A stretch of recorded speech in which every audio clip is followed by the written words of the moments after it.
From the moment Kawaki was properly introduced in the story, a major question or rather a major discussion in the Boruto fandom has been why exactly does he go wrong, why does he betray Konoha as such, and what exactly happened in relation to Naruto here. Moreover, after reading the last couple of chapters, another major addition to this particular question has been how does Kawaki eventually get back his karma, what happened here, and what exactly are the things that we can expect to see in the future of the series. So hello and welcome to Undervising, my name is Soham and today we are going to talk about one particular Kawaki karma theory which I've recently made after the events of Boruto manga chapter 56. But before talking about all of that, if you're new here then please consider subscribing to our channel since I do weekly anime and manga related content along with Boruto manga reviews. With that being said, let's begin the video. Now disclaimer, this is simply a theory which I have made.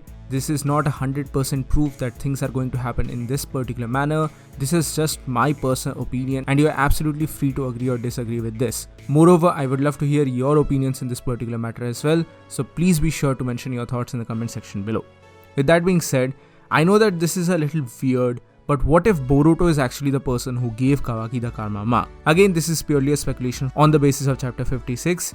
But here, a major point is raised by Kawaki that Boruto can actually give his karma to Code in order to reincarnate himself whenever Momoshiki takes over his actual body. Because you have to remember here that 80% of Boruto's body has already been transformed into an Otsutsuki, and once Momoshiki is properly able to take over his body, he will cease to be himself. The entity called Boruto Uzumaki will cease to exist. And that is the major reason why Kawaki is giving Boruto this particular thought. And yes, even he knows that this might be an extreme measure, but what they can really do at this particular point. Boruto is obviously taken aback by this particular suggestion, but even he knows that a shinobi has to take certain steps in the moments of dire need. So in a way, I feel like this is setting up for something huge that is about to happen in the future of the series. And as such, we are kind of being baited by the future time skip scene that happened in the very first chapter of the Boruto manga as well as in the anime. So as such, my theory goes in this particular regard. What if Momoshiki controlled Boruto actually manages to mark Kawaki? What if instead of Code, Momoshiki controlled Boruto actually manages to mark Kawaki with the karma in the beginning of the time skip, and thus the Kawaki that we see at the starting of Boruto is actually having Momoshiki's karma. Now yes, the question here would be why and how. Well, because of the white karma plot that was brought forth by Code himself, what if actually this is a premonition for Boruto himself, and how he is actually an unsuitable vessel for Momoshiki Otsutsuki because of said reasons. I'm coming to this particular reasoning in a bit, just hold on for a while. And as such, Momoshiki decides to target Kawaki, a person who already had the karma in the past, and that's why he takes up his body. This is basically an element of manga and anime of foreshadowing the things that are about to come. Kawaki will not just randomly talk about this particular aspect in this particular chapter, that is, that even a vessel can try to reincarnate himself by the usage of the karma mark. This has to be brought up in the future of the series, and this is not going to be just limited to Code.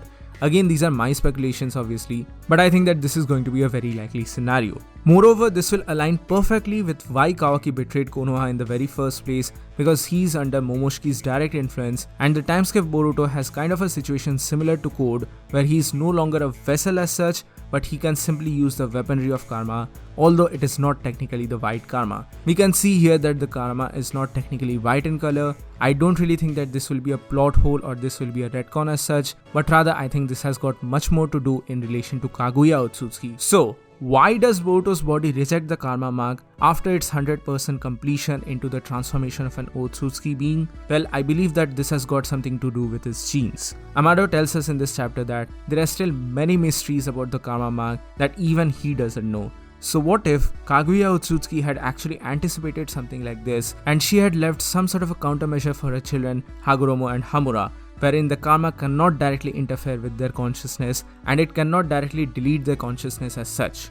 We still do not know a solid reason why Kaguya betrayed Ishiki in the very first place, so what if she was actually planning things all along?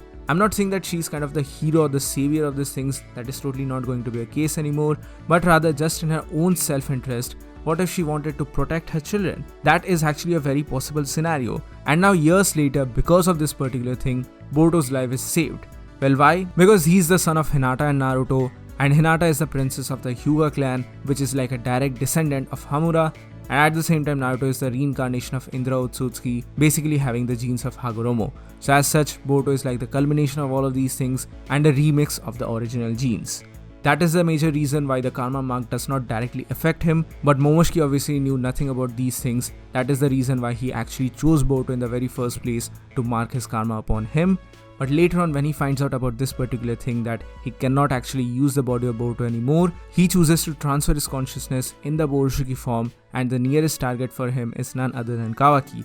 As such, the Kawaki that we are seeing in the timeskip is none other than a Kawaki which is influenced by Momoshiki Otsutsuki, and that is the reason why both of them are fighting at the very first place. And also, in this particular regard, I can also say that Kawaki still retains some of his memories, but he's being controlled and manipulated by Momoshiki Otsutsuki, and because of his original memories, he kind of wanted to save Naruto, and as such he didn't actually kill Naruto, somehow sealed him or stuff like that. I feel like this is a very likely scenario that can actually take place. Moreover, I do think that this is going to lead into the darker future of Boruto, because he is actually directly causing harm to his quote-unquote brother here, and he is also directly causing harm to Konoha as such, which is very much in line with the prophecy of Momoshiki Otsutsuki. So what do you guys think about this particular theory? Do you agree or disagree? Please do mention your thoughts in the comment section below. So that's it for today guys, thank you so much for watching. Please give this video a thumbs up if you like it, share it with your friends and subscribe to the channel for more. Also, please do join the channel membership for some very cool perks and features. So that's it for today guys, thank you so much for watching. See you all in the next one.